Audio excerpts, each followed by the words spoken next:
Παρατηρήθηκε έντονα κατά τη διάρκεια του lockdown το φαινόμενο, όπως το είπαν και πολλοί ψυχολόγοι, αρκετοί πολίτες να κάνουν χρήση ψυχοφαρμάκων, προκειμένου να αντιμετωπίσουν και την έλλειψη της κοινωνικοποίησης, αλλά και τον αποκλεισμό τους. Το επισημάνατε άλλωστε και εσείς στην ερώτησή σας, στην αναφορά σας. Η πανδημία και ο χειρισμός της από την Ευρωπαϊκή Ένωση οδήγησε κατά την άποψή σας σε φαινόμενα αποσύνθεσης των κοινωνικών δομών στις χώρες της Ευρωπαϊκής Ένωσης. During the lockdowns, we saw the phenomenon of people who used anti-anxiety drugs in order to be able to deal with the lack of socialization. In your opinion, has the pandemic and the way it was dealt with by the authorities led to phenomena of discomposition of social structures in the Eurozone countries? Yes, absolutely. What we have seen, I call it already institutional discrimination. People were placed outside of society because they were not vaccinated, because they stayed with their principles. And we look back now with the knowledge of now that it was not the right thing to do because it was not based on scientific basis. There was no single evidence that the vaccine prevent the spread. It was never tested for it, and it's really a shame that a lot of governments, not only in Greece but also in all the other member states of Europe, were people excluding them of society, excluding them for coming to work, and this was really a problem, especially for young people. They suffered from depression. Elderly people were also isolated because they were not able to have a visit of other people. So, yes, I think we made huge mistakes, and it should never happen again. Θεωρεί λοιπόν ότι είναι απόλυτα λανθασμένος ο τρόπος με τον οποίο έγινε η διαχείριση της πανδημίας, γιατί έγινε διάκριση των ανθρώπων σε εμβολιασμένους και μη. Αυτό σε καμία περίπτωση δεν είναι σωστό, γιατί καταρχήν δεν βασίζεται σε επιστημονικά δεδομένα.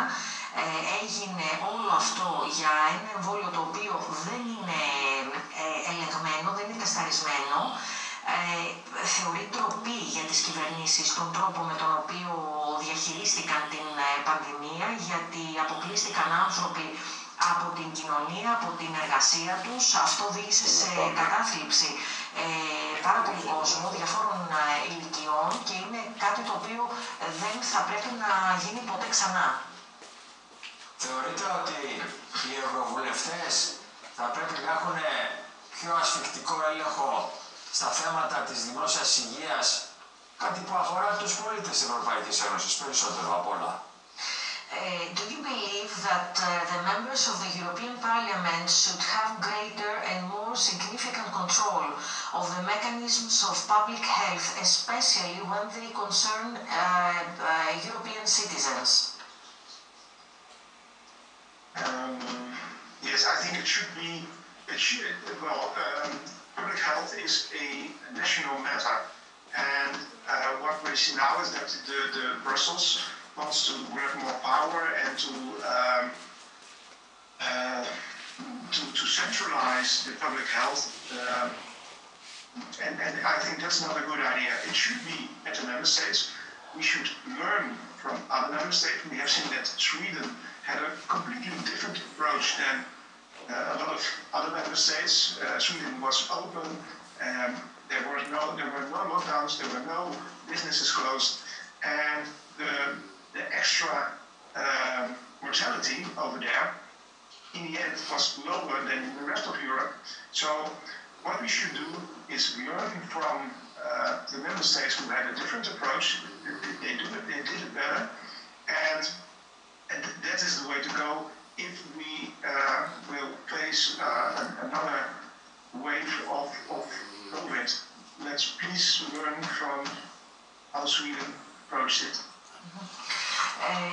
Θεωρεί ότι σαφέστατα πρέπει να υπάρχει πολύ μεγαλύτερος έλεγχος σε θέματα που αφορούν τη δημόσια υγεία, χρειάζεται να επικεντρωθούν οι Βρυξέλλες πάνω σε αυτό τον τομέα και να προσπαθήσουν να πάρουν μαθήματα από άλλες χώρες, όπως για παράδειγμα από τη Σουηδία, η οποία σε όλη τη διάρκεια της πανδημίας είχε μια άλλη προσέγγιση. Δεν υπήρξαν lockdown, δεν έκλεισαν επιχειρήσεις, δεν αποκλείστηκαν άνθρωποι και το αποτέλεσμα ήταν ότι και το ποσοστό θνησιμότητας ήταν χαμηλότερο και συνολικά στο τέλος αποδείχτηκε ότι τα πήγαν πολύ καλύτερα από όλες τις υπόλοιπες ευρωπαϊκές χώρες οι Σουηδοί. Μάλιστα. Κύριε Ρος, είπατε ότι δεν είστε γιατρός. Η ερώτησή μου είναι η εξής. Ως πολίτης και της Ευρώπης, όταν ακούσατε την διευθύντρια της Pfizer να σας λέει όχι, δεν έχουν γίνει μελέτες, δεν είχαν γίνει τεστ πριν βγουν στην αγορά τα εμβόλια για τα οποία συζητούμε εδώ και 2 χρόνια και τώρα απόψε εδώ. Πώς νιώσατε για την χρησιμοποίηση εμβολίων στους Ευρωπαίους πολίτες χωρίς τεστ, χωρίς προηγούμενους ελέγχους? Mr. Roos, you said that you are not a doctor. As a citizen of the European Union, when you heard that there were no tests on these vaccines, how did you feel as a European citizen? Well, we are misled. We are misled by the government, and this impact of shutting down our society, excluding people of society,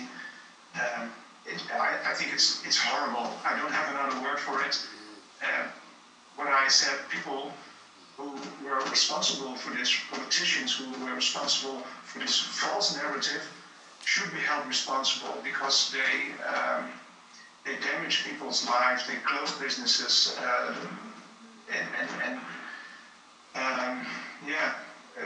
let's say as a citizen, I feel betrayed. I have a son, he was 19 years old when the pandemic hit Europe. After a while he said to me that I think I'm going to have the vaccine because I want to go out with my friends, I can't stand this anymore. And there was such a pressure on these young people, and it should never happen again. It was really institutional discrimination. It should never happen again. Θεωρεί λοιπόν ότι όλο αυτό είναι μια κοροϊδία από τις κυβερνήσεις. Ουσιαστικά αυτού του είδους ο χειρισμός της πανδημίας, της διαχείρισης της πανδημίας είναι σαν να πυροβολούν την κοινωνία. Έθεσαν τους ανθρώπους εκτός κοινωνίας, εκτός εργασίας. Είναι απέσιο όλο αυτό που έχει γίνει και για και προκάλεσε ζημιά στους πολίτες, προκάλεσε ζημιά σε ζωές και σε επιχειρήσεις. Ο ίδιος ως πολίτης της Ευρωπαϊκής Ένωσης αισθάνεται προδομένος. Αναφέρει χαρακτηριστικά μάλιστα το παράδειγμα του γιού του, ο οποίος είπε ότι αναγκάστηκε να κάνει το εμβόλιο γιατί δεν μπορούσε να κάνει διαφορετικά. Ένιωθε ότι είναι αποκλεισμένος από οπουδήποτε, δεν μπορούσε ούτε τους φίλους του να δει. Θεωρεί λοιπόν, τονίζει ότι αυτό το είδος οι πολιτικές δεν πρέπει να ξαναϊοθετηθούν. Αυτά τα αισθήματα... Please. Okay, can I...